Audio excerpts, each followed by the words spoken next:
देखो पिछले दिन हुआ था रिबाउंड हैमर टेस्ट, आज होगा अल्ट्रासोनिक पल्स वेलोसिटी टेस्ट। दोनों ही क्या है?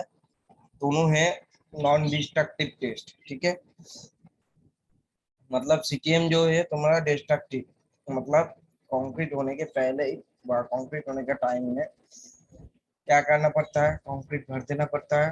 कंक्रीट भरने के बाद ट्यूब बनाना पड़ता है, ट्यूब के तोड़ना पड़ता है, दैट इज कॉल्ड डिस्ट्रक्टिव। और नॉन डिस्ट्रक्टिव के अंदर कंक्रीट से कोई भी स्ट्रक्चर बन जाएगा, बन जाने के बाद जो टेस्ट होता है उसको हम लोग क्या बोलते हैं? मतलब क्रॉस चेक करने के लिए जो टेस्ट होता है उसको हम लोग क्या बोलता है? Non destructive test. ठीक है, तो अभी नॉन डिस्ट्रक्टिव टेस्ट के अंदर में क्या क्या है? यूपी भी हो गया एंड तुम्हारा हो गया ultrasonic pulse velocity and rebound hammer. तो हम लोग रिबाउंड हैमर पिछले दिन किए थे, आज करेंगे अल्ट्रासोनिक पल्स वेलोसिटी टेस्ट। ठीक है, इन एन क्या बोल रहा है?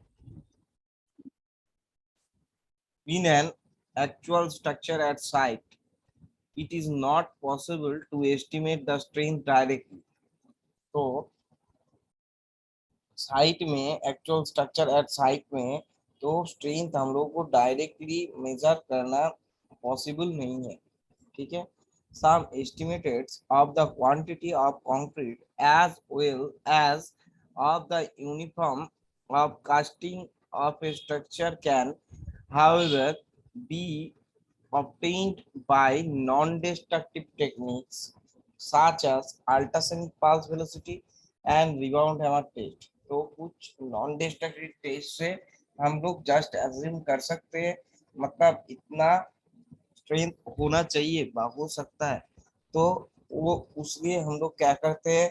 Ultrasonic pulse velocity and rebound hammer test करते हैं। ठीक है, नॉन डिस्ट्रक्टिव डिस्ट्रक्टिव टेस्ट के अंदर में अभी the ultrasonic pulse velocity method could be used to establish। तो अल्ट्रासोनिक पल्स वेलोसिटी जो मेथड है वो एस्टेब्लिश क्या क्या एस्टेब्लिश करता है? मतलब अल्ट्रासोनिक पल्स वेलोसिटी जो मेथड है वो स्ट्रेन छोड़ के और क्या क्या हम लोगों को देता है?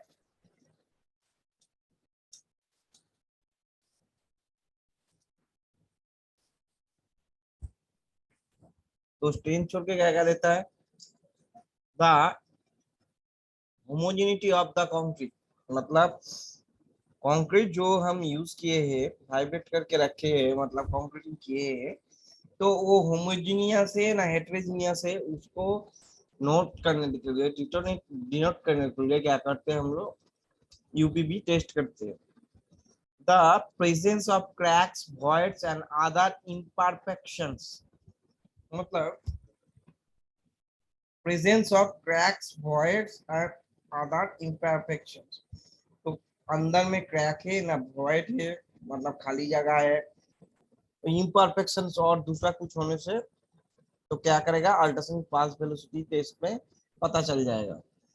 Changes in the structure of the concrete which में ऑकर विथ टाइम, मतलब आज जो स्ट्रक्चर में इतना स्ट्रेंथ है, कुछ दिन बाद जाके हम देखा टेस्ट करके स्ट्रेंथ कम हो गया, इनका स्ट्रेंथ ज्यादा हो गया, तो उसको भी हम नोट कर सकते हैं क्या? अल्ट्रासोनिक पल्स वेलोसिटी के थ्रू में। Next, the quality of the concrete in relation of standard requirement. उसके बाद क्वालिटी ऑफ द कंक्रीट, मतलब स्ट्रेंथ पता चलने से क्वालिटी पता चल जाएगा। मान लो आज स्ट्रेंथ आया था 30 MPa, 2 महीने बाद हम जाकर टेस्ट किया तो उसमें 28 MPa आया, तो क्वालिटी क्या हुआ? घट गया। ठीक है, क्वालिटी ऑफ कंक्रीट पता चलता है with the time, transit time के बाद। नेक्स्ट क्या बोल रहा है? The quality of one element of concrete in relation to other, तो दूसरा एलिमेंट के साथ क्या रिलेशन है वो भी पता चलता है quality. The values of dynamic elastic modulus of the concrete, तो डायनेमिक इलास्टिक मॉड्यूलस भी पता चलता है कंक्रीट का, उसका वैल्यू भी पता चलता है। The apparatus for ultrasonic pulse velocity measurement shall consist of pair of transducer, one called transmitter and one called receiver। तो अल्ट्रासोनिक पास वेलोसिटी टेस्ट जो करते हैं, मतलब उसमें मेन काम दोनों चीज का है, दो ट्रांसड्यूसर का। ठीक है, एक तो हम लोग क्या बोलता है ट्रांसमीटर, मतलब जहाँ से वेव जाता है, जहां से वेव जाता है, एंड रिसीवर, रिसीवर मतलब जो वेव को लेता है, ठीक है, रिसीव करता है, that is called receiver. And an electrical pulse generator, electrical pulse generator मतलब वेव जो क्रिएट करेगा, ठीक है, टिक टिक टिक टिक करके आवाज करेगा और वेव क्रिएट करेगा। Timing device as shown in figure below, ठीक है। ये देखो, इसको हम लोग क्या बोलता है ट्रांसमीटर, इसको बोलता है रिसीवर। यहाँ से वेव निकलता है, यहाँ तक जाता है, और ये मशीन में कितना सेकेंड टाइम में ये वेव यहाँ से यहाँ तक जा रहा है, वो तुमको ये मशीन में दे देता है। ये अल्ट्रासोनिक पल्स वेलोसिटी मशीन का यही काम है और कुछ नहीं, ठीक है।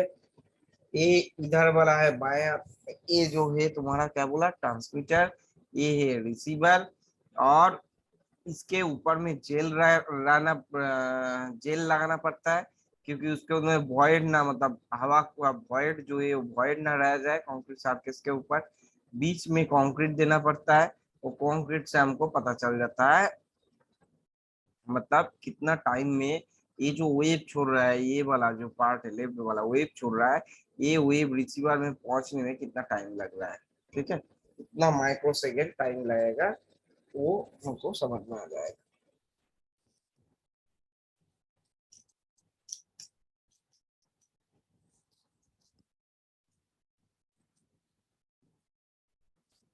अभी देखो,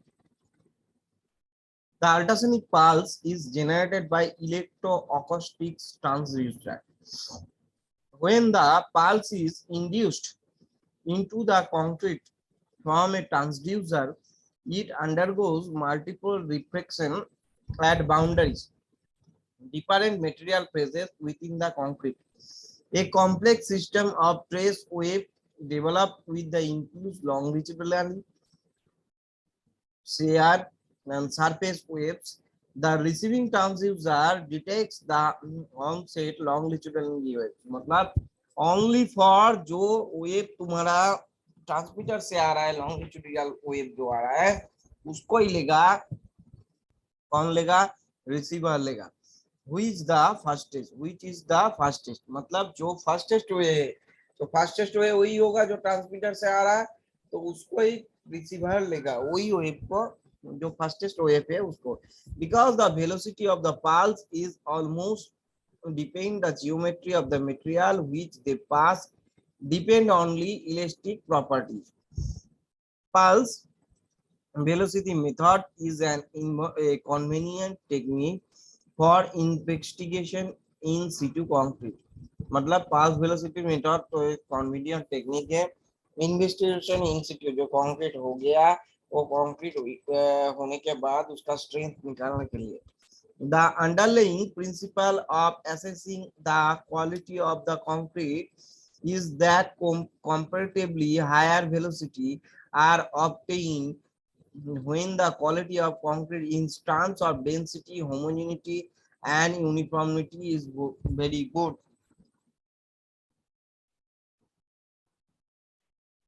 तो वेलोसिटी जब हायर होगा तो उसको हम लोग क्या बोलेंगे, कंक्रीट का होमोजेनिटी और क्या क्या है, डेंसिटी और यूनिफॉर्मिटी गुड होना चाहिए, तभी मेरा वेलोसिटी ज्यादा होगा। In case poor quality lower velocity are obtain, मतलब पोर क्वालिटी होगा तो वो वेलोसिटी लो होगा, ठीक है। If there is a crack void and flow inside the concrete which comes in the way of transmission of the pulse strength attenuated and it passes through and around the discontinued, thereby making the path line is longer। मतलब जब मेरा void आ जाएगा, crack आ जाएगा कोई जगह में है, wave जा रहा है, तो वो जगह में गैप है, गैप के अंदर में डिसकंटिन्यू हो जाएगा वेव जाना, वो क्या करेगा, वो घूम के वो गैप में क्रैक से नहीं जाके वो क्या करेगा, घूम के जाएगा। तो वेव पाथलाइन जो है, मतलब यहाँ से लेके वहां तक जो जा रहा है मेरा वेव, वो पाथलाइन उसमें बड़ा हो जाता है, ठीक है, लेंथ ऑफ पाथ बड़ा बड़ा हो जाता है तो उसमें क्या होता है, टाइम ज्यादा लग जाता है, तो वेलोसिटी कम हो जाता है, तो उसमें कम वैल्यू देगा। ठीक है, lower velocity are obtain, the velocity of v of pulse elastic homogeneous material is given by l by t। l क्या बोल रहा है, where is the path length, मतलब मान लो एक कंक्रीट का क्यूब लिए, ठीक है, कंक्रीट का क्यूब का साइज कितना है, 150 करके है तीनों साइड में, 150 इंटू 150 इंटू 150, तो 150 mm हमको क्या करना पड़ेगा, 150 mm के इस साइड में हम ट्रांसमीटर लगाया, उस साइड में हम रिसीवर लगाया, ट्रांसमीटर से वेव जा रहा है, रिसीवर वेव को ले रहा है, उसमें कितना सेकेंड आएगा, तो मेरा यूपीवी मशीन में बोल देगा, यूपीवी मशीन में कितना सेकंड कितना माइक्रो सेकंड लाएगा यहाँ से वहां वेव जाने में, वो बोल देगा। और लेंथ कितना है इसका, 150 mm पता है हमको, तो 150 डिवाइडेड बाई इतना माइक्रो सेकंड करने से 150 हो गया एल, और टी हो गया कितना माइक्रो सेकंड में वो यहाँ से वहां तक जा रहा है, जो मशीन में हमको पता चल जाएगा। तो एल बाई टी करने से हमको क्या मिल जाएगा, वेलोसिटी मिलेगा। वेलोसिटी जितना ज्यादा होगा कंक्रीट उतना अच्छा है, वेलोसिटी जितना कम है कंक्रीट उतना खराब। सीधा फंडा यही है, ठीक है।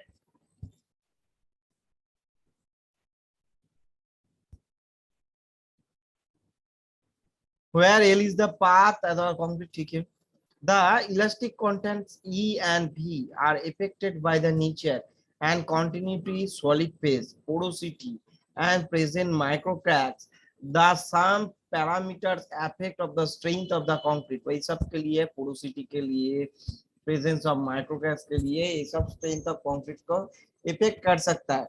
So the pulse velocity can also give the estimate modulus of the elasticity of the concrete.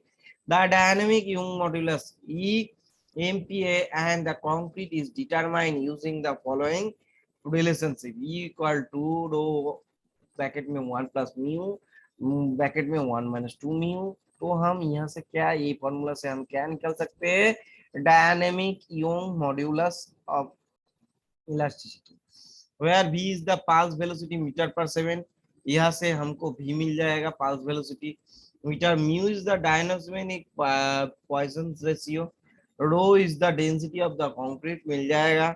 The value of the dynamic Poisson ratio varies from 0.2 to 0.35। तो डायनेमिक पॉइसन रेशियो कहाँ से कहाँ तक वैली करता है, 0.2 to 0.35 with 0.24 average Indian average, मतलब हमको 0.24 लेने के लिए बोल रहा है म्यू का value. However, it is desirable to have an independent measure of it for the particular type of concrete under test। ठीक है,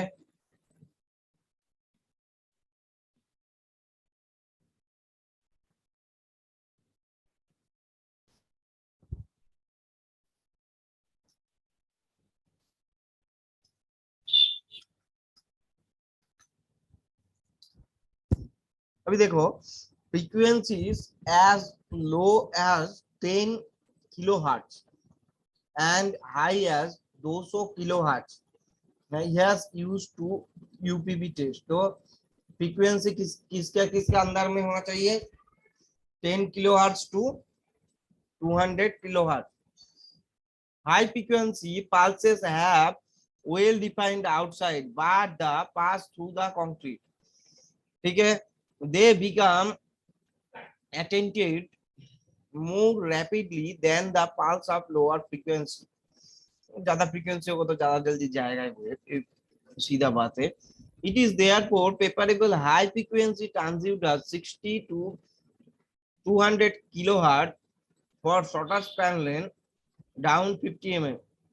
मतलब ये मेरा 50 mm के आसपास रहेगा, डाउन टू 50 mm के आसपास में रहेगा, तो हमको 60 किलोहर्ट्ज से 200 किलोहर्ट्ज का हमको फ्रीक्वेंसी यूज करना चाहिए।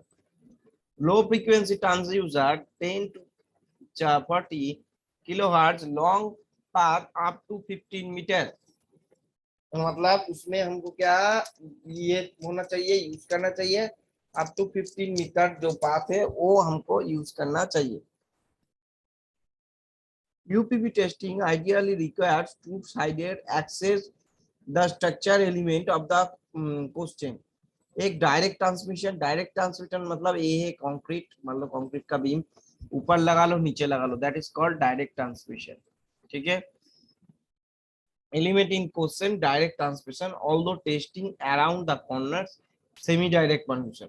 जो वॉल का कॉर्नर है मान लो कंक्रीट का, उसमें क्या होगा, वो कॉर्नर को इस पर में लगाओ इस पर में लगाओ, कॉर्नर में तो तुम नहीं लगा सकते हो ये जगह में एकदम डायरेक्ट, ये जगह में ये इस पर और उस पर नहीं लगा सकते, तो वो इधर में लगाओ उधर में लगाओ। पिथागोरस जो फॉर्मूला है उससे क्या, तुम्हारा लेंथ, कंक्रीट का लेंथ, ए वाला लेंथ ले लो एल। ठीक है, ए वाला तुमको पता है कितना दूर में लगाया, यहाँ से तुमको पता है कितना दूर में लगाया, तो एल तुम्हारा एक कंक्रीट का एल तुमको पिथागोरस से मिल जाएगा। L equal to root over A वाला square plus root over A वाला स्क्वायर करने से एल मिल जाएगा। एल मिल गया, और तुम्हारा जो वेव जो है कितना सेकेंड माइक्रो सेकेंड इधर टाइम लगा रहा है, तो टी मिल गया, एल बाई टी होगा तो भी हो जाएगा। ठीक है, indirect transmission, the semi direct, sorry, the semi direct transmission इसको हम लोग बोल रहे हैं। Typically use the situation where the complex geometry of the structure, मतलब डायरेक्ट जिधर नहीं लगा सकता है थोड़ा दूर में लगा के हमको कैलकुलेशन करना है 90 डिग्री लेके, जिधर कॉम्प्लेक्स जियोमेट्री स्ट्रक्चर रहेगा, pre precludes direct transmission such as at beam intersection. तो बीम इंटरसेक्शन भी होता है जिधर कोना आ जाता है। ठीक है, the indirect transmission primarily used for the surface opening. ठीक है, with the surface opening, crack, depth measurement, the three modes are presented in figure below of the, mainly crack, मान लो अंदर में क्रैक हो गया, तो क्रैक में तो तुमको, क्रैक में हम क्या बोला, जो वेव है वो वेव नहीं जाके क्या करेगा, क्रैक से घूम के जिधर क्रैक नहीं है वहां से पास होता है, तो क्रैक में तुमको देने का कुछ फायदा ही नहीं है। तो ऊपर वाला पोर्शन में तुमको, मिडिल में तुमको पता है यहाँ से हॉराइजेंटली क्रैक है, तो क्रैक में तुमको लगाना जरूरत नहीं है, ऊपर में ही दो एक ट्रांसमीटर लगा दो, एक रिसीवर लगा दो, ऊपर ऊपर ही काम हो जाएगा कंक्रीट के अंदर। तो अंदर में पता है तुमको क्रैक में कम रिजल्ट देगा, तो तुम क्यों करोगे उस वो जगह में। ठीक है, तो उस टाइम हमको क्या करना पड़ता है, इनडायरेक्ट जो ट्रांसमिशन जो है इनडायरेक्ट करना पड़ता है। तो इसका तीनों तीनों टेस्ट, तीनों टाइप है टेस्ट का, एक है डायरेक्ट ट्रांसमिशन, एक है सेमी डायरेक्ट ट्रांसमिशन, एक है इनडायरेक्ट ट्रांसमिशन। ठीक है,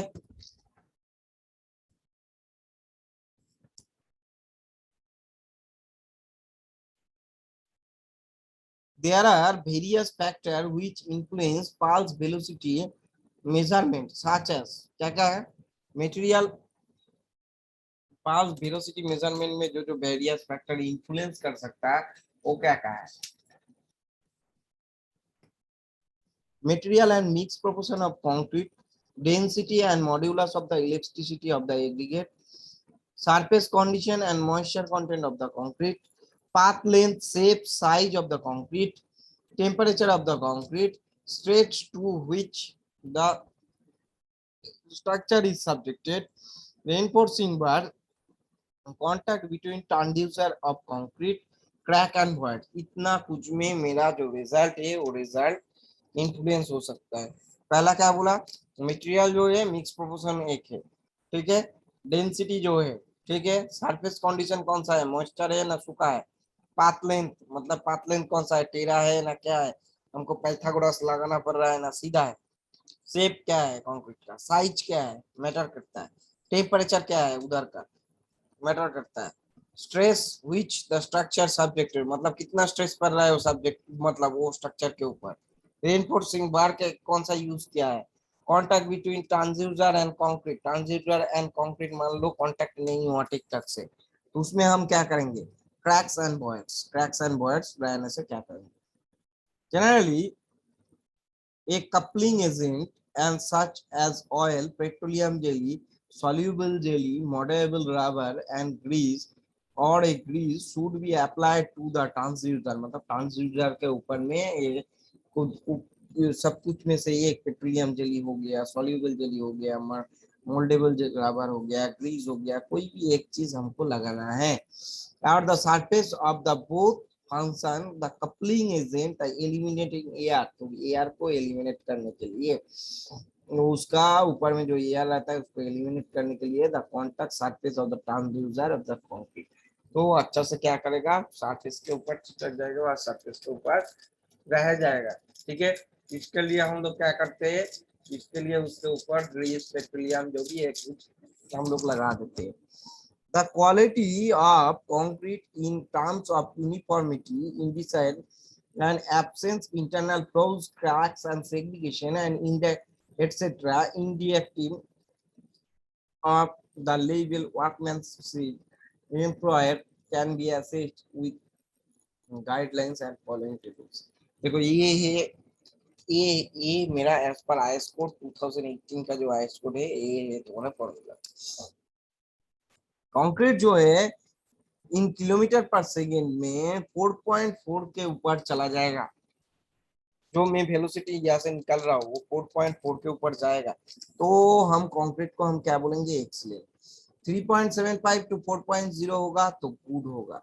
ठीक है, जो वेलोसिटी हम निकल रहा हूँ 3 से 3.75 जाएंगे तो डाउटफुल होगा, 3 के कम हो जाएगा तो कंक्रीट 4 होगा। ये है मेन चार्ट। ठीक है, अभी देखना पड़ेगा 4.4 के ऊपर चला जाएगा वेलोसिटी तो एक्सीलेंट है, 3.75 टू 4.4 तो जाएगा तो गुड है, 3.3 टू 3.75 जाएंगे तो डाउटफुल है, 3 टू कम जाएगा तो पोर है। ठीक है, इसको याद रखना। apparatus क्या क्या, UPV tester, the time measurement resolution of at least 1 microsecond, reinforcement मान with mark in transit time. ठीक है, abrasive stone, the medium grain structure, silicon carbide equivalent material, coupling agent, grease, petroleum और gel. ठीक है, ये हमको चाहिए। अभी बोलो थ्योरी रिलेटेड किसी का क्या प्रॉब्लम है?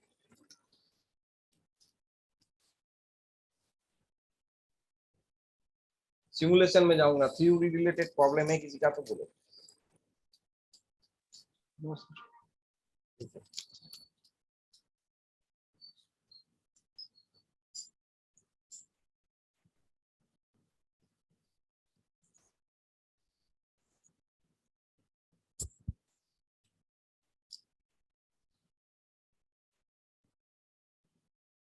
देखो कार्बन डाइऑक्साइड ये तुम्हारा रिमाउंट हावर में हम यूज किए थे वो जगह को साफ करने के लिए। ठीक है, कार्बन डाइऑक्साइड कार्बोनेशन बार किसके लिए, ये जो मशीन मशीन मेरा ठीक है कि नहीं इसको चेक करने के लिए कार्बोनेशन बार में लिखा रहता है इतना माइक्रोसेकंड लगेगा इस पार से उस पार जाने के लिए। ठीक है, जो वेव है इस पार से उस पार जाने के लिए 1 माइक्रोसेकंड इतना चाहिए, तो हम इधर से लगा देंगे कार्बोनेशन बार को, ट्रांसमिट और स्विच मशीन ऑन करेंगे, मशीन ऑन करके देखेंगे उतना ही सेकंड आ रहा है कि नहीं, तो मेरा मशीन का कैलिब्रेशन ठीक है। ठीक है, उसको हम लोग क्या बोलेंगे, कार्बोनेशन बार। ठीक है, so to determine the quality and dynamic modulus of elasticity of concrete specimen using the ultrasonic pulse velocity as per IS 1516, transmitting inducer, ठीक है, transducer sorry, receiving transducer, electronic time device, सब कुछ चाहिए ये सब, standard calibration carbonation बार, carbonium बार। ठीक है, carbonium stone जो है वो ठीक करने के लिए, और ग्रीस को वॉइड को एलिमिनेट करने के लिए, कार्बोनियम स्टोन जो जगह में हम करेंगे वो जगह में पॉइंट करके कार्बोनियम स्टोन से हमको साफ करना है जगह को। ठीक है, एक्सपेरिमेंट स्टार्ट कर रहा हूँ। आ गया मेरा मशीन, अभी बोला click add button to the carbonation bar, तो कार्बोनेशन बार को हम ऐड किया, तो इसको हमको चेक करना है। ठीक है, हम कैलिब्रेशन पहले चेक कर रहे हैं, ए माइक्रो सेकेंड 25 माइक्रो सेकेंड आया, 25.4 ट्रांजिट टाइम।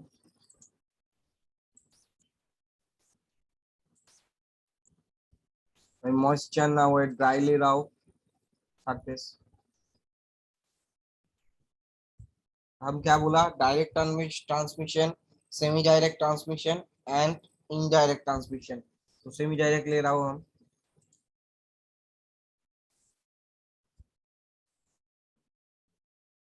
पहले मार्किंग कर लेता हूँ, इस साइड एक करना पड़ेगा, इस साइड एक मार्किंग किया है। सेमी डायरेक्ट में क्या होता है, एक इस साइड करना पड़ता है, उसका 90 डिग्री में इस साइड करना पड़ता है, इस साइड करना पड़ता है, उसका 90 डिग्री में इस साइड, दो फेस में कर लिया। ठीक है, ऐड कार्बोनियम स्टोन, अभी साफ कर लो उस जगह को। देखो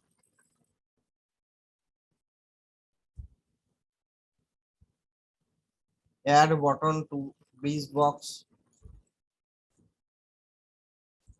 ग्रीस दे दो उसके ऊपर में, कंक्रीट सरफेस है। हाँ, जो पॉइंट लिया है हम ग्रीस दे दिया,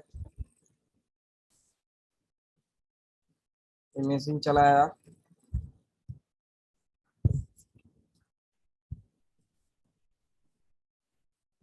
एंटर करो। देखो दोनों साइड में लगाया, एक जा रहा है एक रिसीव कर रहा है। ठीक है, अभी इतना आया, स्टॉप करो।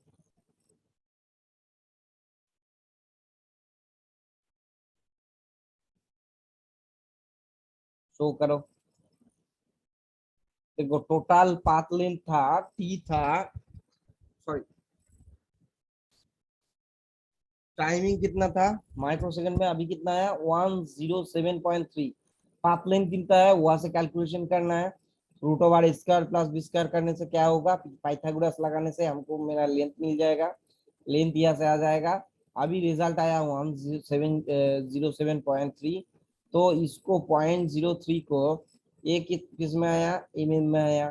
ठीक है, एमएम को पहले किलोमीटर में कर लो, किलोमीटर के करने के बाद एल बाई टी करने से ए एल हो गया पाथ लेंथ और ए टी हो गया, एल बाई टी करने से 2.82 आएगा पल्स वेलोसिटी किलोमीटर पर सेकेंड। ठीक है, नेक्स्ट हमको ए हो गया, बी करना है, 2 नंबर पॉइंट को करो, ए लगाओ, ए पॉइंट और ए पॉइंट में लगाना है, लगा दिया। मशीन को ऑन करो,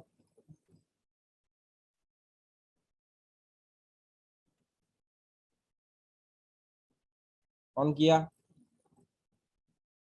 स्टॉप करो।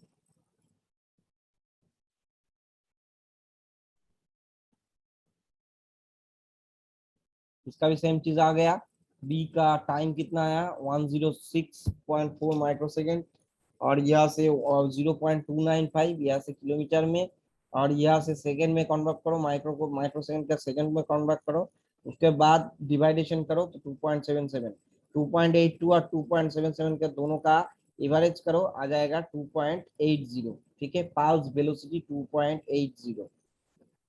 नेक्स्ट,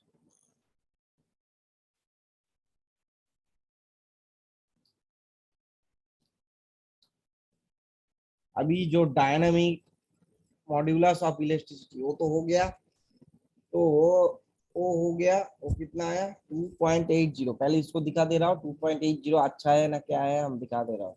ठीक है, ये क्या हुआ है, इसको हम डायनामिक मॉड्यूलस ऑफ इलेक्ट्रिसिटी निकालना है। ठीक है, शो करो, ये है फॉर्मूला। तो म्यू 2.24 लेने के लिए ही बोला था। रो तुमको पता है कंक्रीट का डेंसिटी कितना होता है, 2400 केजी पर मीटर क्यूब, ये दे दिया। शो करो, 2.80 आया मेरा। ठीक है, एक 2.81 नहीं है। ठीक है, पहले का रिजल्ट देखो, पैप लेंथ आया था, ये आया था, 2.8 आया था। अभी ये जो फॉर्मूला है, ये फॉर्मूला से फेंकने से क्या आ जाएगा, डायनामिक वेलोसिटी। तुमको सब कुछ पता है, ये रो कितना है 2400, म्यू कितना है 0.24, और क्या भी तुमको पता चल गया 2.82, और तो कुछ नहीं चाहिए, अननोन तो कुछ नहीं है। तो ई तुमको मिल जाएगा, ये फॉर्मूला से ई तुमको मिल जाएगा, डायनामिक मॉड्यूलस ऑफ इलास्टिसिटी तुमको मिल जाएगा। सेम चीज 0.2 के लिए भी है, 2.77 के हिसाब से ये dynamic elastic modulus of elasticity मिल जाएगा तुमको। ठीक है, दोनों डायनामिक। अभी क्लिक और नेक्स्ट जेनरेट रिपोर्ट, तो तुम्हारा वेलोसिटी मिल गया, dynamic elasticity modulus of elasticity मिल गया। जेनरेट रिपोर्ट करो, जो आया है वही है 2.82 के हिसाब से इतना, डायनामिक मॉड्यूलस ऑफ इलास्टिसिटी 2.77 के हिसाब से इतना, डायनामिक मॉड्यूलस ऑफ इलास्टिसिटी। ये हो गया तुम्हारा पूरा रिपोर्ट। अभी तुम्हारा आया 2.82 के आसपास, तो कंक्रीट खराब है ना अच्छा है तुमको देखना है, तो वो कहाँ से मिलेगा,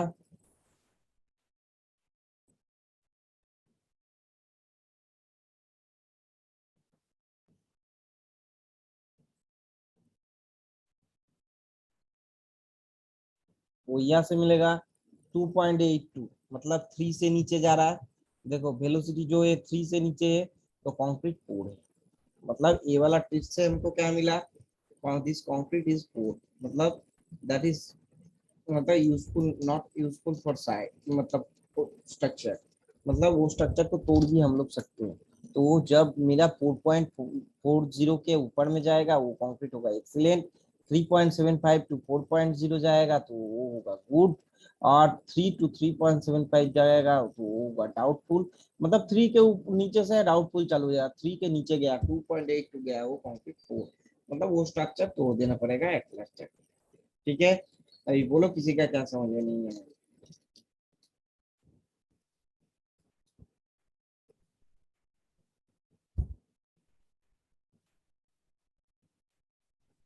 आया समझ में?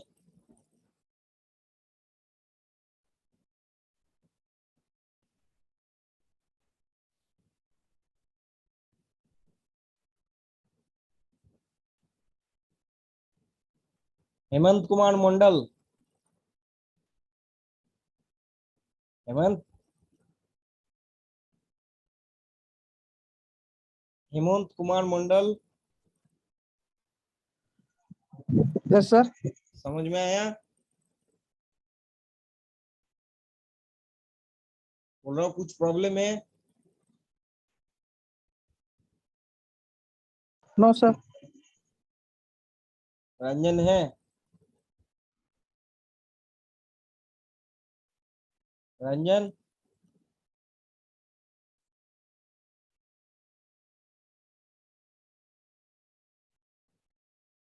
रंजन नहीं है। Lakshman, yes sir. अटेंडेंस भेज दो। हाँ, सर 2 मिनट रुक के सर लेने दीजिए सर, कर दिया। समझ में नहीं आ रहा है, बोलो।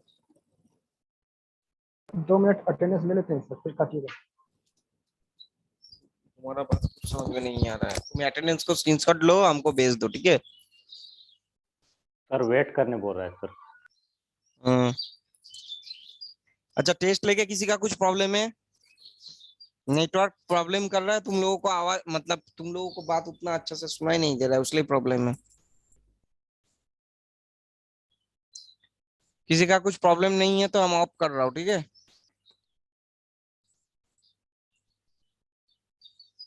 किसी का कुछ प्रॉब्लम है तो बोल सकते हो तुम लोग, ठीक है? तो ऑफ कर रहा हूँ हम। ये टेस्ट रिलेटेड किसी का सर कुछ पूछ प्रॉब्लम, लीजिए, हो गया। बोलो। किसको क्या? लक्ष्मण से पूछ लीजिए सर, हो गया अटेंडेंस ना? भेज दीजिए सर हाँ आपको। हाँ, हो गया हो वो गया आवाज नहीं जा रहा था सर, बारिश हो गया हो गया बारिश हो आ गया। रहा है, हो रहा है ना सर इसलिए। ठीक है, हो गया। ओके चलो एंड कर रहा हूँ। Okay, thank you sir.